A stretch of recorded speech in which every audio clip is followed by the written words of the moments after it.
India UK के बीच में free trade agreement हुआ जो कि 15 जुलाई से लागू होगी। लेकिन इस एग्रीमेंट की एक ऐसी कड़वी सच्चाई है जो आपको कहीं भी पढ़ने को नहीं मिलेगी। वो कड़वी सच्चाई ये है कि फ्री ट्रेड एग्रीमेंट से हमारे लिए केवल एक देश के बाजार के दरवाजे खुलते हैं, लेकिन उस बाजार में जाकर हम विनर बनेंगे या लूजर बनेंगे ये कई सारी परिस्थितियां निर्धारित करती है। इंडिया यूके के फ्री ट्रेड एग्रीमेंट की बात करें तो जनरली फ्री ट्रेड एग्रीमेंट होता क्या है? फ्री ट्रेड एग्रीमेंट में क्या होता है कि दो देश मिलकर ये डिसाइड करते हैं कि हम हमारे यहाँ के इंपोर्ट एक्सपोर्ट पर या तो ड्यूटी को कम कर देंगे या पूरी तरह से ख़त्म कर देंगे। उसमें कंप्रहेंसिव वर्ड अगर जुड़ जाता है तो उसमें गुड्स एंड सर्विस के साथ कई सारी चीज़ें और इंक्लूड हो जाती है। अगर हम इंडिया यूके की बात करें तो इंडिया यूके के बीच जो एग्रीमेंट हुआ है उसे हम कह रहे हैं कंप्रहेंसिव इकोनॉमिक ट्रेड एग्रीमेंट, क्योंकि इसमें गुड्स एंड सर्विस के अलावा कई और सारे सेक्टर को भी हमने इन्वॉल्व किया है, जैसे कि इंटेलेक्चुअल प्रॉपर्टी को इन्वॉल्व किया है, डबल कंट्रीब्यूशन कन्वेंशन को भी हमने इसमें इन्वॉल्व किया है, तो इसलिए इसको गोल्ड स्टैंडर्ड कहा जा रहा है। अब ये बात तो सही है कि इससे भारत के 99% आइटम को वहाँ पर ब्रिटेन के बाजार में ड्यूटी फ्री एक्सेस मिलेगा और ब्रिटेन के भी कई सामान को हमारे यहाँ या तो उसके जैसे अगर हम बात करें तो वहाँ से स्कॉच जीन ये सारी चीज़ें आती है, कई ब्रांडेड लग्जरी आइटम आते हैं, कारें आती है लग्जरी कारें, उनमें भी ड्यूटी कम करने की बात हुई है। लेकिन यहाँ पर एक बात आपको और सोचना पड़ेगी कि हमको तो वहाँ पर उनके मार्केट में ड्यूटी फ्री एक्सेस मिल रहा है, लेकिन अगर आप यूके के पॉइंट ऑफ व्यू से सोचें तो ब्रेक्जिट के बाद यूरोपियन यूनियन से जिस तरह से बाहर निकला और उसने अपने आप को एक स्वतंत्र इकोनॉमी के तहत दुनिया के सामने प्रेजेंट करना स्टार्ट किया, तो केवल भारत के साथ ही उसने डील करी है क्या? नहीं, भारत के अलावा कई और सारे देशों के साथ भी उसके फ्री ट्रेड एग्रीमेंट है। और अगर हम मीडिया की बात करें तो मीडिया जनरली क्या बोल रहा है कि भारत का टेक्सटाइल कपड़ा जो है वहाँ ब्रिटेन में जाएगा और बिल्कुल उसको 0% ड्यूटी के तहत एक्सेस मिलेगा, तो हमारा पूरे मार्केट पर कब्जा हो जाएगा। हमारा लेदर, कानपुर का लेदर हो गया, फुटवेयर हो गए, जेम्स ज्वेलरी हो गए, ये सारे आइटम वहाँ जाएंगे और वहाँ बिल्कुल बाज़ार पर कब्जा कर लेंगे और उससे हमारा एक्सपोर्ट बहुत ज़्यादा बढ़ जाएगा और एक्सपोर्ट बढ़ने के साथ साथ हमारे यहाँ नौकरियाँ पैदा होना स्टार्ट हो जाएगी और इकोनॉमी बड़ी बनते जाएगी। लेकिन यूके के पॉइंट ऑफ व्यू से सोचें तो यूके ने, अगर हम कपड़े की एक एग्जांपल देखें टेक्सटाइल का, तो टेक्सटाइल में अगर हम बात करें तो बांग्लादेश से हमारा कंपटीशन है, चाइना के साथ हमारा कंपटीशन है, वियतनाम के साथ हमारा कंपटीशन है। यहाँ पर मैंने चाइना और वियतनाम को स्पेशली इसलिए शामिल किया कि चाइना आपको मालूम ही है कि उसने दुनिया के कई देशों के बाजार पर कब्जा कर रखा है। वियतनाम तेजी से एक्सपोर्ट में आगे बढ़ते जा रहा है। इवन अभी वर्ल्ड बैंक के डेटा के अनुसार वियतनाम और श्रीलंका हमसे ज़्यादा पर कैपिटा इनकम वाले श्रेणी में शामिल हो गए और अभी तक हम लोअर मिडिल इनकम पर ही टिके हुए हैं। अभी हमारा पहला टारगेट अपर मिडिल इनकम होना चाहिए, लेकिन हम जनरली मीडिया हाइप में हम केवल सीधे टारगेट करते हैं हाई इनकम पर। हाई इनकम यानी कि यूएस और यूके की श्रेणी में आना चाहते हैं, लेकिन अभी हम लोअर मिडिल इनकम में है और उसमें भी मिडिल में $2700 के लगभग में हम फंसे हुए हैं। अभी हमको $4500 के ऊपर निकलना है, तब हम जाकर हायर मिडिल इनकम वाले ग्रुप में आएंगे। वियतनाम और श्रीलंका वहाँ पहुँच चुके हैं। अब वियतनाम से हमारा मुकाबला कपड़े के क्षेत्र में, बांग्लादेश से भी हमारा कंपटीशन है। तो कुल मिला के यह है कि ड्यूटी फ्री एक्सेस तो हमको मिल रहा है वहाँ पर, वहाँ के बाज़ार का, लेकिन उस बाज़ार में कई और खिलाड़ी भी आपको कंपटीशन के लिए मिलेंगे। तो यहीं से हमारी स्टोरी चालू होती है कि बाज़ार में हमको एक्सेस तो मिल गया है, लेकिन उस बाज़ार में जाकर हम विनर बनेंगे या लूज़र बनेंगे ये कई सारी चीज़ें डिसाइड करती है। कैसे? सबसे पहली चीज़ तो हमारी कंपनियों को ग्लोबल स्टैंडर्ड का होना चाहिए, उसके प्रोडक्ट जो होंगे वो ग्लोबल स्टैंडर्ड के अनुसार होंगे। इसके अलावा डिलीवरी, जो आप वहाँ पे सामान पहुँचाओगे वो टाइम पे पहुँचाएंगे। फिर उसके बाद में क्वालिटी मेंटेन रखोगे।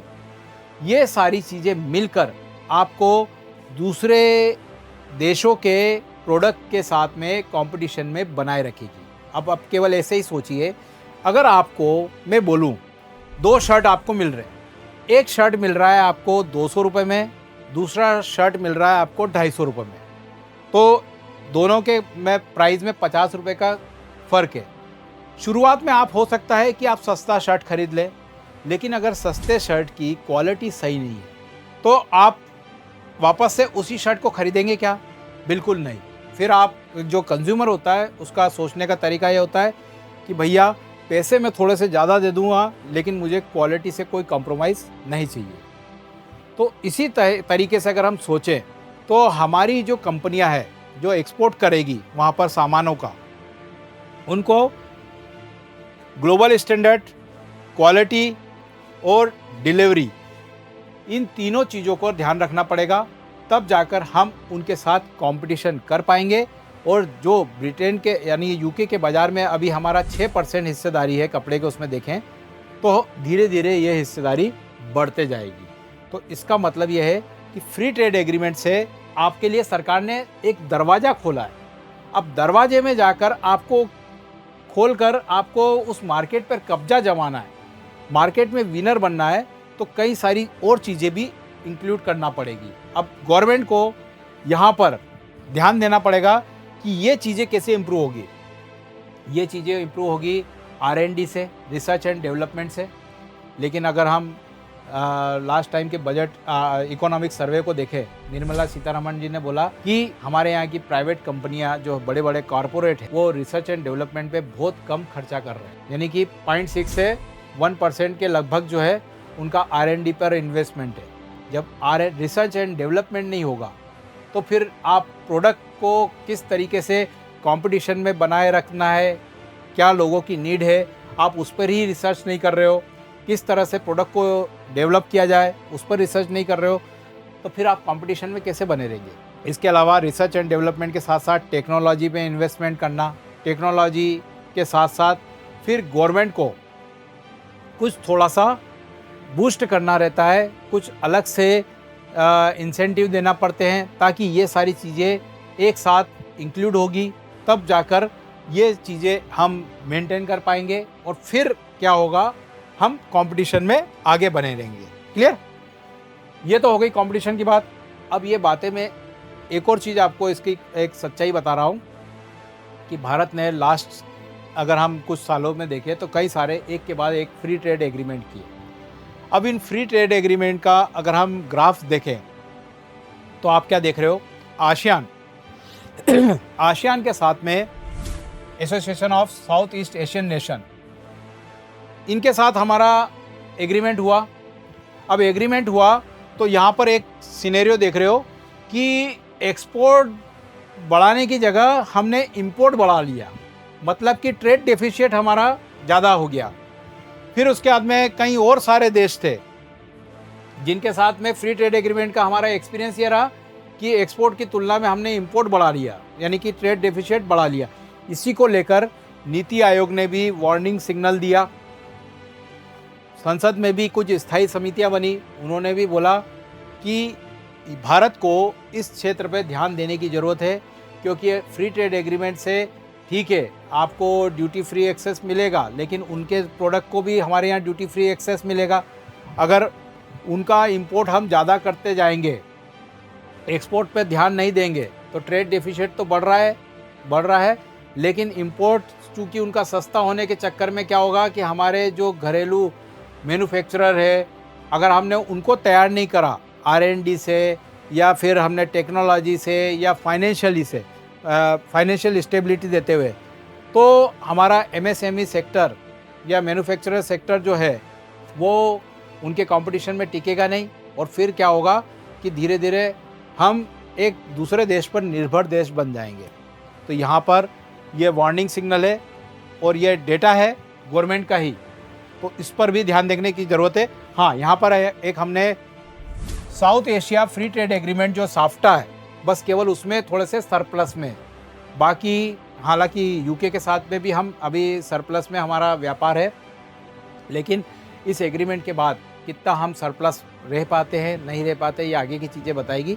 लेकिन डेटा के अनुसार हम देखें तो जापान, साउथ कोरिया, इनके साथ में तो हम ट्रेड डेफिशिएट में चले गए, आसियान के साथ में ट्रेड डेफिशिएट में चले गए, केवल साफ्टा है जिससे हम थोड़े से सरप्लस में। तो ये डेटा जो है वो हमको एक वार्निंग सिग्नल देते हैं। वार्निंग सिग्नल तो हमने देख लिए, अब वार्निंग सिग्नल को अगर हम कवर कर लें तो ओवरऑल ये डील हमारे लिए गोल्ड स्टैंडर्ड है। अगर हम इंडिया यूके के कॉम्प्रिहेंसिव इकोनॉमिक ट्रेड एग्रीमेंट को देखें तो इसे गोल्ड स्टैंडर्ड का इसलिए कहा जा रहा है क्योंकि इसमें goods, service, digital trade, cooperation, professional mobility, investment, intellectual property जैसे कई सारी चीज़ों को इंक्लूड किया गया है। तो ये एक बहुत बड़ा एग्रीमेंट है जो कि इकोनॉमी के कई सारे सेक्टर्स को कवर करता है, जिसमें हमारे निर्यातकों को फ़ायदा होगा अगर ये सारी चीज़ें कवर कर लें। किसान, मछुआरे, एमएसएमई सब फ़ायदे में रहेंगे। बस जो चीज़ें वार्निंग सिग्नल की जो बताई है वो ठीक करना ज़रूरी है, तब जाकर ये डील हमारे लिए प्रॉपर तरीके से गोल्ड स्टैंडर्ड की कहलाएगी। अब अगर हम इस डील की बात करें तो इसमें इंपोर्ट एक्सपोर्ट के हिसाब से देखें तो ये आप जानते ही हैं, इस पर मैं पहले एक वीडियो बना चुका हूँ जब ये डील 2-3 साल से लगातार चल रही थी। तो आप चाहे तो इस लिंक पर जाकर इस डील के बारे में पूरी जानकारी ले सकते हैं। मोटा मोटा मैं आपको बता देता हूँ कि जनरली मीडिया में हाइप बनी थी कि स्कॉच, विस्की, जीन, उसमें पहले 150% की टैक्स लगता था, अब जो है 75% का लगेगा, फिर 10 साल बाद जो है इस पर 40% का हो जाएगा। लग्जरी कार की बात करें, रॉल्स रॉयस है ना, इनमें 100% से 10% के टैक्स की बात की गई है। कॉस्मेटिक, मेडिकल डिवाइस जो हम यूके से मंगाते हैं तो ये इंपोर्ट ड्यूटी यहाँ पर कम करने की बात की गई है। चॉकलेट, बिस्किट, इन सब पर ड्यूटी फ्री एक्सेस यूके के सामान का हमारे यहाँ मिलेगा।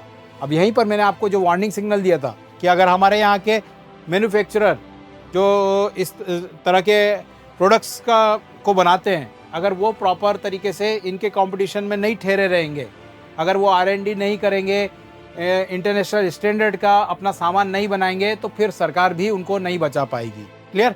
और इंडिया के बात करें तो इंडिया के आपको मालूम ही है, textile, leather, engineering, auto parts, ये सारे सामान जो है उनको ब्रिटेन के बाज़ारों में क्या होगा, जीरो ड्यूटी एक्सेस मिल जाएगा, यानी कि कोई भी उन पर ड्यूटी नहीं लगेगी। लेकिन केवल ड्यूटी जीरो करने से ही ये नहीं जीतेंगे, इनको वियतनाम, बांग्लादेश, चाइना, इन सारे देशों के जो प्रोडक्ट यूके के बाज़ार में है उनके कंपटीशन में खरा उतरना पड़ेगा, तब जाकर ये फ्री ट्रेड एग्रीमेंट इनके लिए गोल्ड स्टैंडर्ड कहलाएगा, नहीं तो कोई मतलब नहीं रह जाएगा। क्लियर।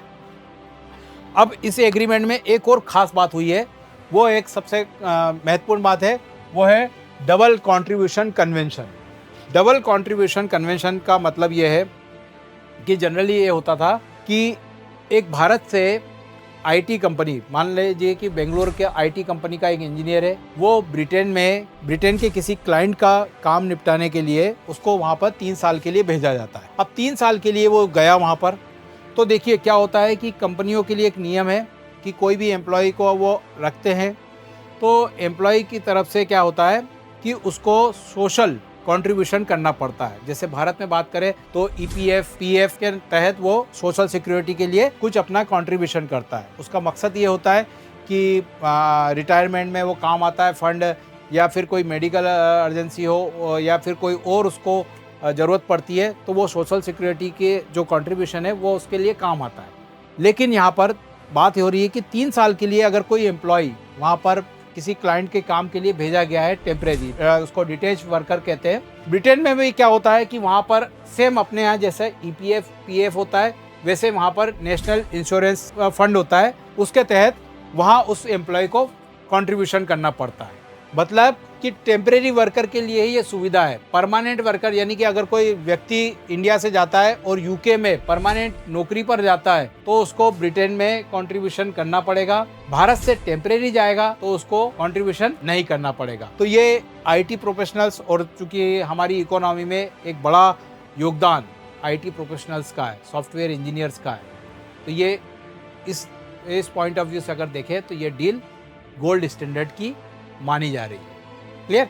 आशा करता हूँ आपको इस टॉपिक से रिलेटेड सारी चीज़ें क्लियर हो गई होगी, और अगर टॉपिक आपको प्रॉपर तरीके से समझ में आया है, वीडियो अच्छा लगा है, तो इसे लाइक करिए, अपने दोस्तों में शेयर करिए, और इसी तरह के डिटेल एनालिसिस वाले वीडियो को देखने के लिए हमारे चैनल को सब्सक्राइब करिए। Thank you.